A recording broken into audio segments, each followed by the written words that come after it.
Nakikita ngayon ng isang eksperto kung bakit gusto ng Amerika na ipagbili sa Pilipinas ang kanilang lumang F-16 fighter jets. Ano naman daw kaya ang dahilan? Alamin natin sa report ni Virgil Parva.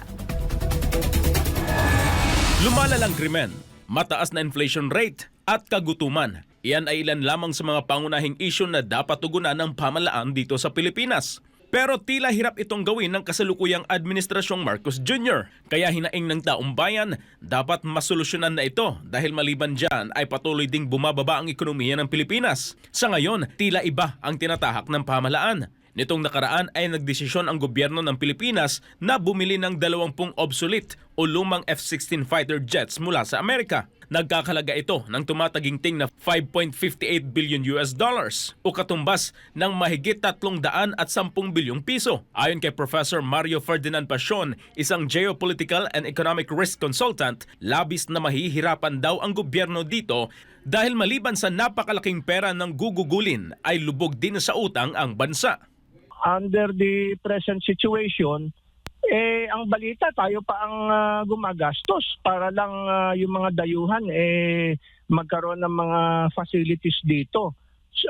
Tapos bibili pa raw tayo ng F-16 obsolete jet fighters. Malaki po yung mawawala sa ating pambansang yaman o national treasury. Dagdag ni Pasion, ang pagbili ng F-16 fighter jets mula sa Amerika ay isang kondisyon o paraan para mapababa pa raw ang ipinataw nila na 17% na taripa sa Pilipinas. Kasi ang gusto ng Amerika mapalaki yung kanilang export into the Philippines. So ano bang ine-export ng Amerika? Wala naman sila, hindi na sila industrialized. De-industrialized na sila. So wala nang ine-export ang Amerika kundi defense equipment. Matatandaan na sunod-sunod ang pagpataw ng taripa ni US President Donald Trump sa mga produktong papasok sa Amerika tulad ng bansang Canada at Mexico na may 25%, ngunit mas mataas ang ipinataw sa China na umabot sa 145%. Pero paglilinaw ni Pasion, wala naman daw sanang problema kahit gumastos ng malaki ang ating bansa para ipambili ng mga kagamitang pandigma kung maganda at stable ang ekonomiya ng Pilipinas. Dahil maliban sa lugmok ang ekonomiya ng bansa ngayon, ay lubog din ito sa utang sa World Bank. Kaya binigyang diin ni Pasion, dapat atupagin na muna ng pamahalaan ang mga pinakamahalagang aspeto ng buhay ng mamamayan sa kasalukuyan. Marami pang dapat pagkagastusan, lalong-lalo na sa kalusugan, sa edukasyon.